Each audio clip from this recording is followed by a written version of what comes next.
What's up everybody, my name is Nokia and welcome. Today I'm going to be showing you how to terraform a path in Minecraft using gray colors. This is episode 1 of my Build With Me series. If you have any questions or suggestions, please leave them in the comments down below. And with that, let's go. First things first, let's establish a block palette. When I think of gray, I think of stone, cobblestone, and stone bricks. Another thing I think of is pale moss. And these can be the base of our color palette. First, I'm going to establish our layout of our path. It's just going to be a simple path. Doesn't need to be big or wide, just simple. And we continue from there.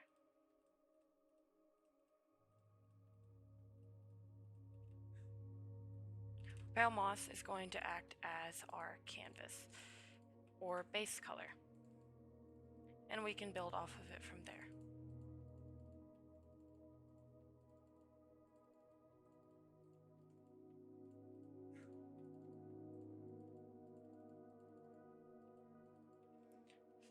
Not a very big path, but gets the job done.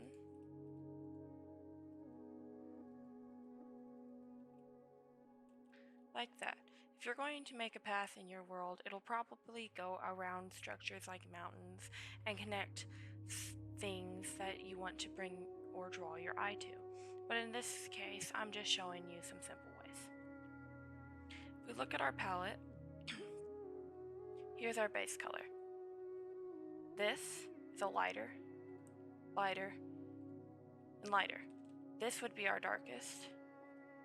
This would be our second darkest, and this would be our third darkest. Like so, with this as our base color. So if we were working out, you would want this, then this. So what I would do is sprinkle this in, not heavily, but along the edges of our path. And in here a little bit. Some of this can be deleted later if we need it to.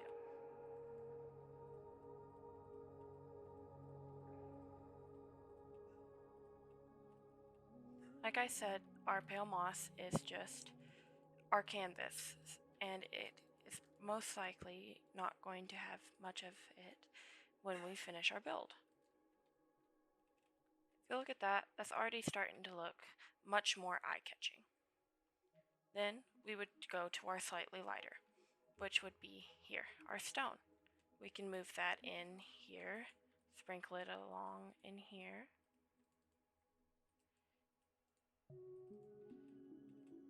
And it adds different textures along the path and makes it a little smoother. You can also add some stone in here, here, just everywhere you think it fits. And then we'll add our cobblestone. It adds a texture similar to the moss, but much lighter. And we're going to add that on the outside edges and sprinkled in every so often right here.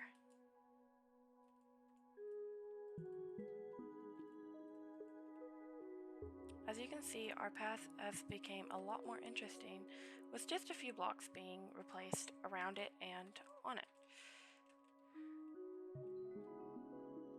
If you're wanting to add volume, you can even bring the path up a little bit around the edges, like this, terraforming an edge to your path to make it look worn or used, depending on what kind of path and the environment you're using. This right here is too sharp of an edge to go on a path, but if you get some slabs that are in similar variants, like so, and we can just sprinkle these around wherever they seem to fit.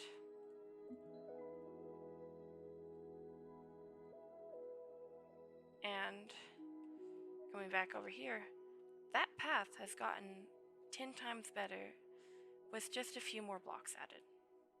And we can add this here to add more depth and to make the build come together a little bit better.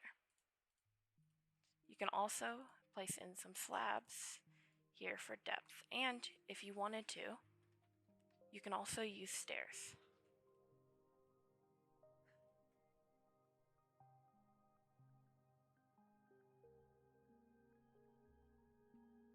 Like this, to add a little bit more depth to your build. And you just place these along wherever they fit without making your patterns too repetitive. You don't want something to be, say, this. You don't want a lot of the same block next to each other and make the pattern seem as if it was repetitive. This path has gotten this much better. Now, what started with a pale moss path has turned into this beautiful stone path with depth and life. But you can even take that a step further and put in some buttons, pressure plates, and carpets.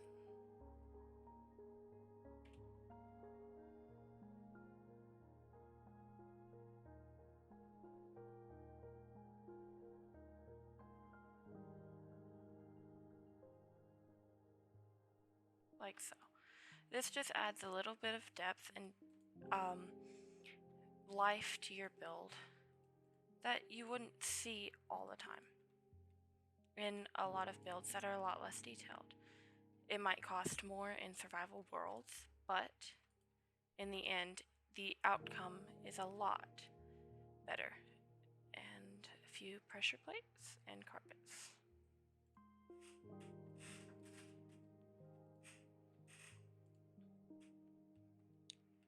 This path has already turned into one of a lot of depth. A few more of these. I don't like the carpets, but the other colors match seemingly perfect. But if you wanted to add green into your build, you can take mossy, cobble, and stone bricks, and you can mix these in with your build as well, especially if you're transitioning to green. Sprinkle them in with the rest of your blocks.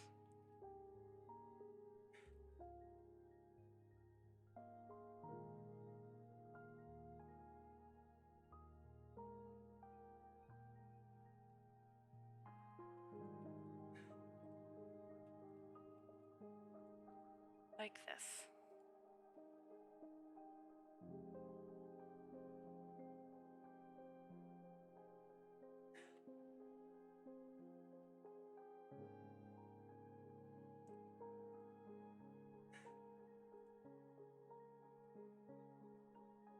When you're doing these depth pieces, like this slab and this stair, you can use different variants like this, but when you're connecting a slab to a stair, I prefer to make the slab and the stair of the same kind.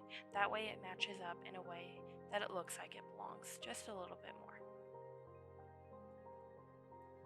And as you're adding in these mossy bricks and cobblestone, you can slowly get denser with it until you lead it to moss or whatever green you're planning to take it to.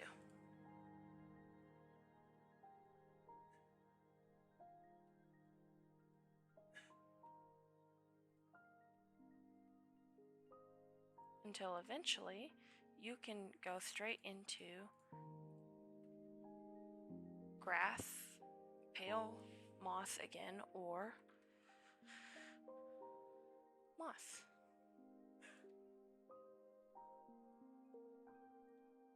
You can start adding in your moss colors.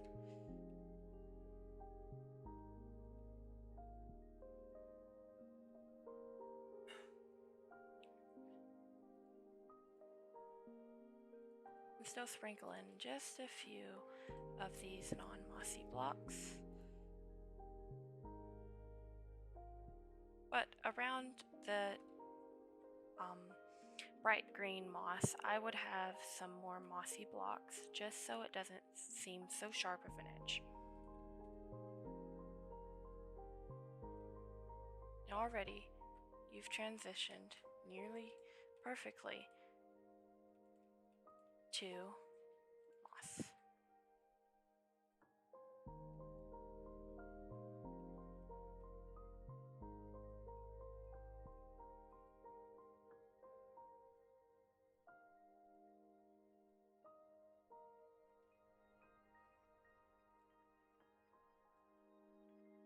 Don't forget to add the depth that you've been adding throughout the build into the mossy parts as well.